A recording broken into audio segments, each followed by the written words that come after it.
सदाकत साहब, सबसे पहले तो ये बताइएगा कि मुझे समझ नहीं आ रही मैं कहां से शुरू करूं, लेकिन ये अब्दुल गफूर हैदरी साहब का नाम डिप्टी चेयरमैन सेनेट के लिए परवेज खटक साहब ने इसकी ऑफर करवाई।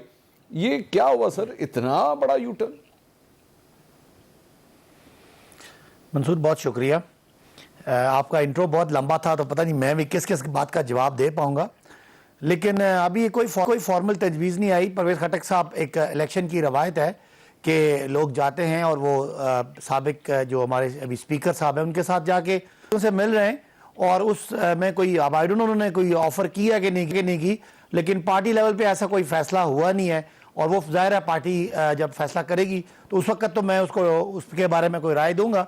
ये मीडिया पे खबरें चल रही हैं कि उन्होंने ऑफर किया, लेकिन किसी पार्टी राय से तो कंफर्म नहीं हुआ। इसलिए ये एक काम करते हैं अब्बासी साहब, एक काम करते हैं, नाज़रीन जरा सुन लीजिएगा।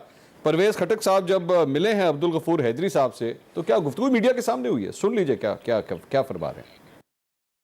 हमने इनको दावत दी है और व्यक्ति बन जाए, उनके लिए भी फायदा है और सबके लिए फायदा है। मतलब हुकूमत बाज़ाब्ता ऑफर कर रही है साहब से, वैसे हम मिलने आए।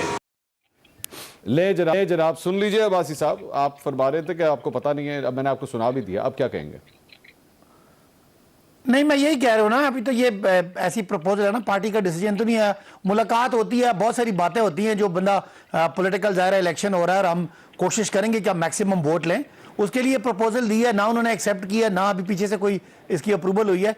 तो बहरहाल ये मुलाकातें हैं, जिस तरह अब्बासी साहब एक बात मुझे बताएं, हमसे मिलते हैं, सुन लेना, एमक्यूएम से मिलते हैं, सामने मीडिया खड़ा है, सामने सारा मीडिया खड़ा, सब कुछ रिकॉर्ड कर रहा है। खटक साहब इतने भी मतलब बच्चे नहीं हैं, उनको सियासत करनी आती है। उनके सामने बैठ के वो ये कह रहे हैं कि हम अब्दुल गफूर हैदरी साहब को कह रहे हैं कि आप डिप्टी बन जाए। सर हो रह की गया इसके अलावा सर, मतलब या तो ये आप कम से कम अगर डिफेंस ही देना चाहिए, मैं आपकी मदद कर देता हूं, आप इसमें ये कह दें कि जनाब खटक साहब ने बगैर पूछे कर दिया, नहीं करना चाहिए था। चलें आप इस तरह कह लें, ऐसे होते तो चलो गल हो सकती है, लेकिन उसके कह रहे हो नहीं हुआ ही नहीं, हमें तो पता ही नहीं इसके बारे में कुछ। नहीं, मैं ये नहीं कह रहा, मैं कह रहा हूँ इसका पार्टी लेवल पे भी फैसला नहीं हुआ। मामलात मुज़ाकरात में जब बंदा बातचीत करता है, उन्होंने कोई ऑफर दी होगी और वो उसको बाद में पार्टी लेवल पे जाहिर है वो डिस्कशन होनी है, तो मैं उन्होंने अगर वो जो भी बात आगे चलेगी तो सामने आएगी। ये जिस तरह ऑपोजिशन आके क्यू लीग को या MQM को आके ऑफर मारती है, ये प्रोसेस का हिस्सा है। अगर वो हमारे कैंडिडेट बने तो फिर आपका सवाल बनता है और हम उसका जवाब देना। सर मैं अब्बासी साहब, मैं तो इमरान खान साहब की असूली सियासत के बारे में जानता था कि मौलाना डीजल पता नहीं क्या क्या कह के कितनी दफा उन्होंने इस नाम से बुलाया है। जरा सुनिएगा नाजरीन, खान साहब मौलाना फजल रहमान साहब के बारे में क्या क्या फरमाते हैं, जरा एक दफा देख लेते हैं, फिर मैं मजीद बात करता हूँ, सुनिएगा जरा। अच्छा चलें, वो अभी है नहीं हमारे पास, दोबारा हम इसको ढूंढते हैं किधर है। सदाकत साहब इसका क्या जवाब देंगे? सदाकत साहब ये क्या है सर, ये अब्दुल कादिर साहब के हवाले से ये क्या हुआ है? ये कोयटा के आपके कारकुनों के साथ ज्यादती नहीं है सर? पहले पीपल्स पार्टी के भाई और नून लीग के भाई ने बड़ी असूलों की बात की। ये तो वो हैं जो शहबाज शरीफ ने पिछले इलेक्शन में जरदारी साहब का पेट फाड़ना था और इलेक्शन के बाद जाके उनको घर में बुला के बदतर खानों की उनकी तवाज़ो की, और जरदारी साहब कहते थे कि मैं अगर अब मैं नवाज शरीफ को माफ करूं तो मुझे अल्लाह पता नहीं क्या क्या अजाब दे। हाँ। तो वो शायद हफ्ते भी नहीं गुजरे, हमने कोई इमरान खान साहब ने ना इमरान खान साहब ने मुलाकात की मौलाना फजल रहमान से, और ना कोई की। ये पार्टी लेवल पे मुलाकातें होती हैं, चूंकि हमारे सादिक संजानी साहब हर जगह इनको साथ ले लेके जा रहे हैं और इलेक्शन की कैंपेन है, कोई इमरान खान साहब के नज़रिए का उनसे नज़रिए से मैच नहीं है। ज़ाहिर है ये 3-4 सीटों का मुकाबला है, जिसमें सादिक संजरानी हमारी पार्टी के कैंडिडेट नहीं है, हम उनको सपोर्ट कर रहे हैं, और शायद हम जो हमारा वाइस चेयरमैन है हो सकता है उसको भी हम किसी और पार्टी से, ये एक अलायंस है जो आपकी पार्लिमानी जमहूरियत की एक हकीकत है।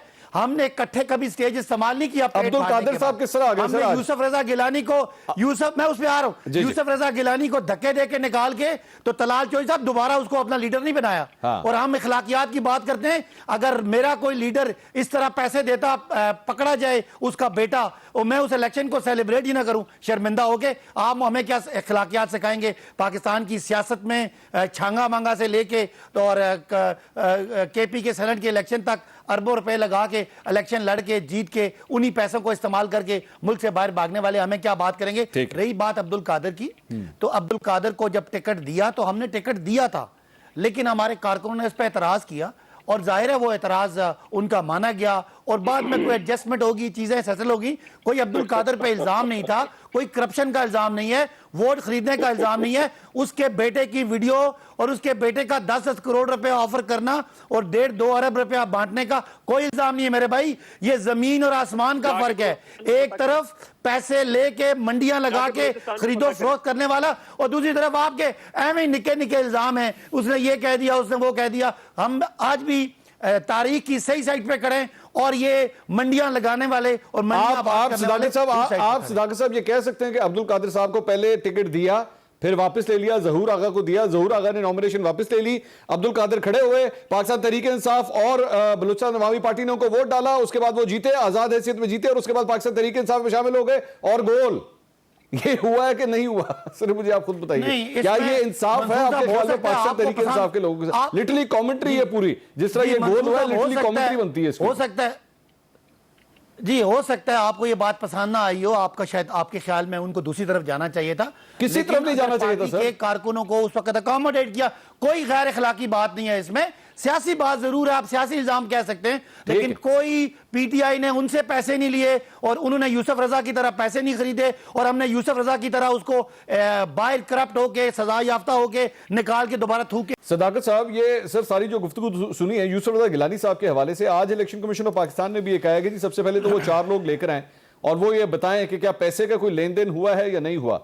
अब ये सर ये मुश्किलात में नहीं फंस गई पाकिस्तान तहरीक इंसाफ? और साथ साथ ये रिमार्क्स भी आए हैं कि जी वो जो 16 लोग हैं जो आप लोगों के मुताबिक बिके हैं, उनके ला के नाम दें, बताएं यहां पे, ताकि इलेक्शन कमीशन ऑफ पाकिस्तान इस पे एक्शन ले। तो दें सर वो 16 लोगों के नाम खत्म करें इस बात को, ताकि अगर कोई गंदगी हुई है, अगर कोई बिका है तो निकालें उसको यहां से असेंबली से। मंसूर, आपका शो बड़े स्केल पे देखा जाता है और आपके देखने वाले देख रहे होंगे कि एक तरफ इलेक्शन खरीदना, अरबों रुपए देना, उनके जो जमीर है खरीदना, और दूसरी तरफ पीटीआई ने बड़ा जुल्म कर दिया, वो टिकट दिया था वापस ले लिया, फिर दे दिया, फिर ले लिया, शामिल करा दिया। क्या हम बातें कर रहे हैं? किस चीज को किससे मिला रहे हैं? एक तरफ पूरा एक माफिया है जिनके लीडरों ने कहा था चार्टर ऑफ डेमोक्रेसी में कि हम ये वोट जो है ना खरीदो फरोख्त बंद करेंगे 2006 में। आज जब इमरान खान ने ये मंडियां हटाने की कोशिश की तो ये सारे दीवार बन के खड़े हो गए, नहीं हमने मंडियां लगानी है। आज यूसुफ रजा गिलानी साहब का बेटा 73, 43, 22 और 11 वो रसीदें बता रहा है अरबों रुपए की कि ये करो और वो मैं आपको, आप वोट अगर हमें दो नहीं तो जाया कर दो। इसके बाद भी इलेक्शन कमीशन के सामने दस्तबदस्ता हाथ जोड़ के खुदारा इस पाकिस्तान में इखलाकियात को ना डूबने दें।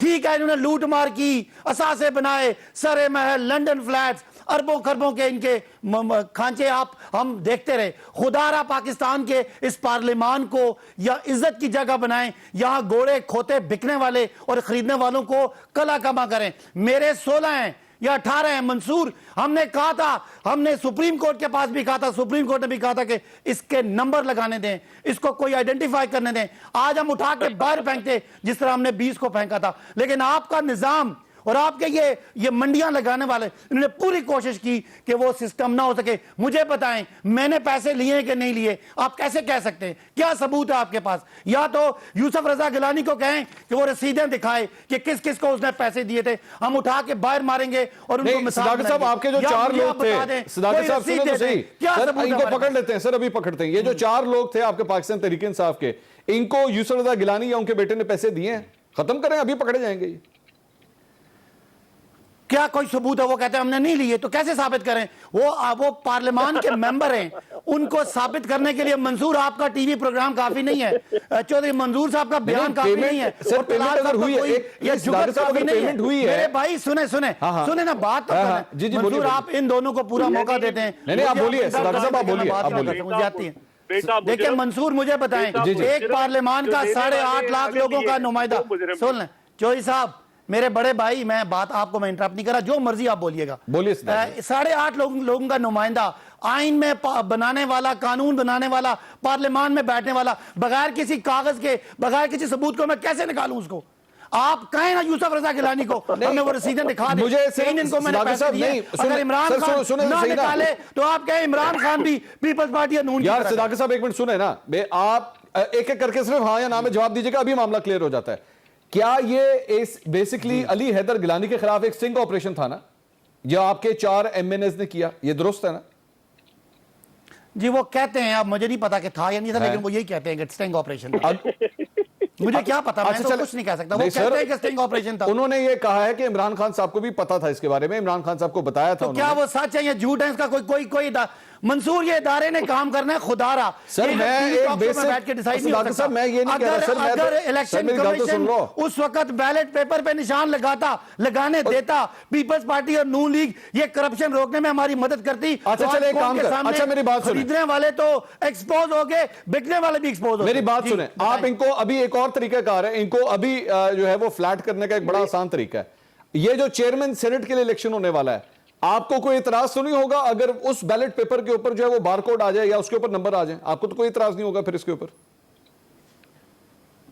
अगर ये सारे बैठ के तय करें, हमें कोई इतराज नहीं होगा। इनके जो लोग हमें वोट देना चाह रहे हैं, सुने मेरी बात सुने, अगर मेरी बात सुन लेना, जवाब सुन लेना। अगर मेरा ये क्या, मेरी बात जोई साहब, खुदारा आप पीपल्स पार्टी की नुमाइंदगी करते हैं, किस मुंह से आप ये बात कर रहे हैं? नहीं मुझे कोई इतराज नहीं। देखिए, अगर मेरा कोई वोटर पीपल्स पार्टी को वोट दे, मुझे कोई इतराज नहीं। पीपल्स पार्टी का मुझे कोई वोट दे, मुझे कोई इतराज नहीं। जो यूसुफ रजा गिलानी के बेटों ने किया, उसने हमारा मुंह भी काला किया, अपना भी मुंह काला किया। चॉइस साहब को ऑफर दे रहे हैं, चॉइस साहब ये ऑफर दे जी, इखलाकियात की बात हो रही है। चॉइस साहब ये ऑफर सुनो जी। जी चॉइस साहब, ये जो सेनेट का अभी सेशन चल रहा है, बिल तो ऑलरेडी मौजूद है ना। गवर्नमेंट कल वो बिल टेबल करे, ओपन हैंड जो शो ऑफ हैंड है उस पे इलेक्शन के लिए हम तैयार हैं।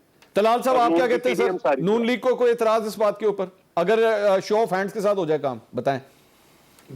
बिल्कुल, इसमें देखिए ना, होना चाहिए मंसूर अली साहब। देखिए ना, आप सारा दिन मुझे ये बताएं, तबलीग करते रहे, सारा दिन लोगों को नेकियों का मशवरा देते रहे, और जब आपकी बारी आई तो आप पूरे के पूरे, मेरा मतलब, बुराइयों में घिरे हो। यानी आपकी नीयत अगर खान साहब की सच्ची है तो मुझे बताएं, 53 हमारे वोटों को वो कैसे 47 करेंगे?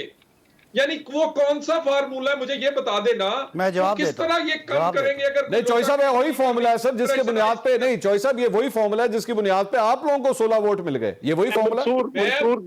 मंसूर ये गलत बात है। मंसूर आउट ऑफ कॉन्टेक्स्ट बात हो रही है। मुझे, अगर मैं तलाल साहब को इंटरप्ट नहीं करना चाह रहा, लेकिन आउट ऑफ कॉन्टेक्स्ट बात हो रही है।